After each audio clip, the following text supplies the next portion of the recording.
They throwing dirt on my old name. Only gets worse when you know that.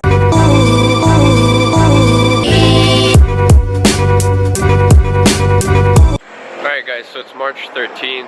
Drake's new album came out on the 29th. Been listening to it.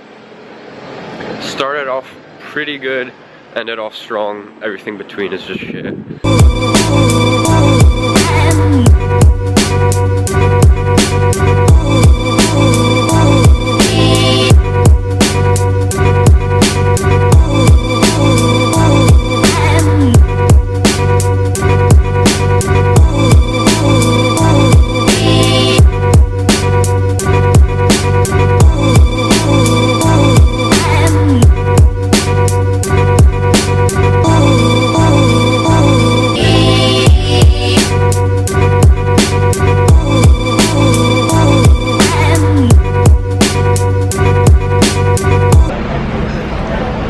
You guys want food? You guys want food?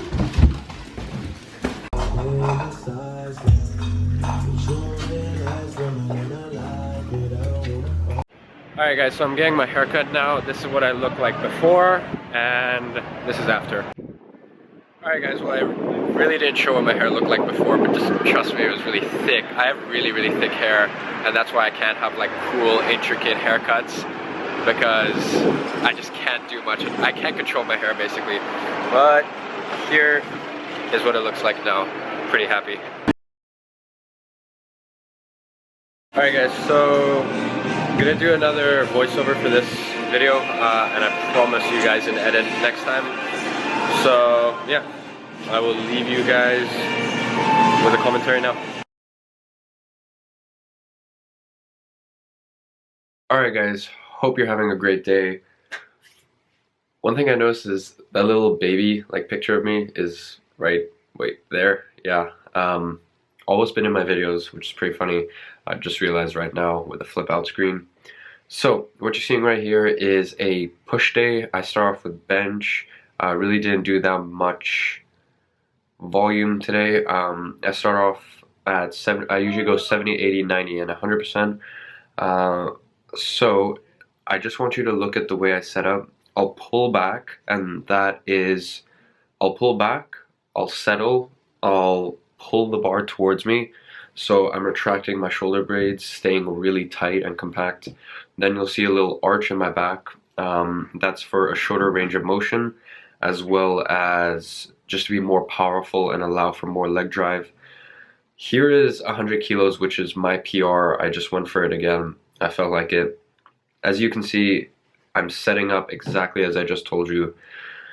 I rack it, and it is painful. It is painful to watch. It was just such a slow wrap. I was ecstatic that I got it. Really wasn't expecting it.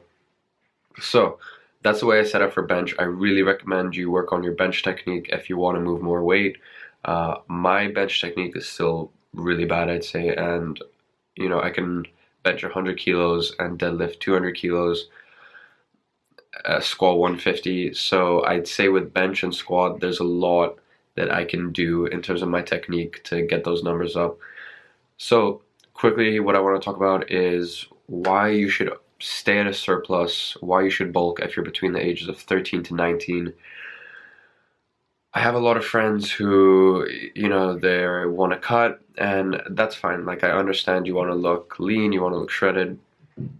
But guys, if you're 13 to 19, you have such an advantage in terms of building muscle, because your testosterone is through the roof. From the research I've done, you have 50 times more testosterone during puberty as opposed to before. So your muscle building potential is just incredible. What I found out was that it's likened to 30 milligrams of exogenous testosterone a week. So that's basically like being on a low dose steroid cycle, basically. So as I said, your potential to grow is incredible, and you know, just set the foundation when you're younger. Lots of people, I hear crazy things. People want to go on cuts. People are lifting insane amounts of weights with terrible form. When you're young, just set the foundation. learn how to lift the weight properly, find mentors, learn how to lift the weight, stay in a surplus. I seriously recommend you stay in a surplus. The reason I can stay pretty lean is just my genetics. It's how I'm made up, but 10 years down the line, I'll have to be careful with what I'm eating. I'll have to decide whether I'm in a surplus or a deficit. So guys, gonna end off this commentary here. There's a lot more that I want to talk about, but I want to keep it short, and the footage has ended, so enjoy the rest of the video.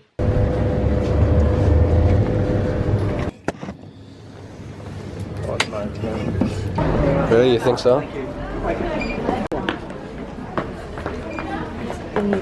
Hi, by any chance you have Gary Vaynerchuk? Say again. Gary Vay. Oh, is it called Crush It? One of his books? There's like 4. Okay, Yeah. that's the only one that's coming up, so I think that's Any? the only Do you have any of them here? one. No, unfortunately not.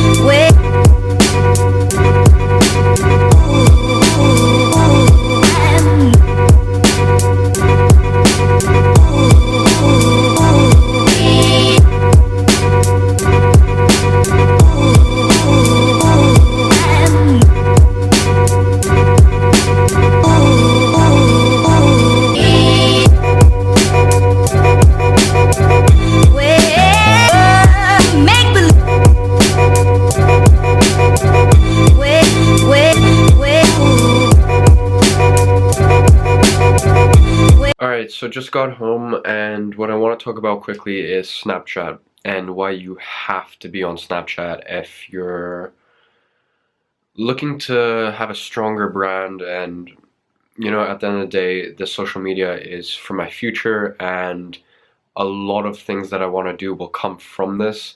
If this isn't your thing, if you want to go into banking, want to become a lawyer, disregard it. But I know a lot of you guys on here have YouTubes, have Instagram, and the main reason you have to jump on Snapchat is opportunity. When Instagram first came out, I think it was like 2011 or something, 2010, I'm not quite sure, but I jumped on that within like a year. Still a really long time, but I grew my personal account to 25K, which was, now it's like nothing. But back then it was a big deal because I saw the opportunity and I took it, and I learned what the landscape of Instagram looked like at the time. And since then, Instagram's just kind of become my shit. If you guys want to know how to grow your brand on Instagram, ask me, because I've had one account that's gone 25K, a personal account. I've had, my last account was motivational stuff, and that got to 24K, and then I sold it. And during that time I was flipping accounts, rebranding them, flipping them. Instagram, I just have good knowledge on. YouTube and Snapchat, I'm delving into, and in even like the blog that I'm gonna do, but Instagram is just my shit. So I took the opportunity. Snapchat is the fastest growing social media. It's got something like 200 million daily users and like 400 million monthly users. The opportunities that are coming from it, especially with the explore section, you don't know what Snapchat is going to come out with next.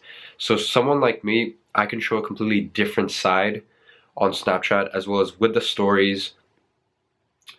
People's attention span are short, so you can quickly grab people's attention, 6-10 second snap, and you're good. You've gotten the message across, whereas here, this is already 2 minutes and 30 seconds. Some people don't want to watch on Instagram. Boom, you can capture a video, capture a moment, and you very rarely lose people's attention. So for me, if you want to know a lot more about Snapchat, watch a guy called Gary Vaynerchuk. He is ranting and raving about why you need to be on Snapchat. But guys, that's just a couple reasons, and I will leave my Snapchat right here. Go ahead and add me. I'll If you need to know anything, it's probably a better idea to message me on there. I'll hit you back rather than DMing me on Instagram. I'm a bit slower with those. But yeah, guys, if you're looking to grow your brand, hop on Snapchat. Make believe.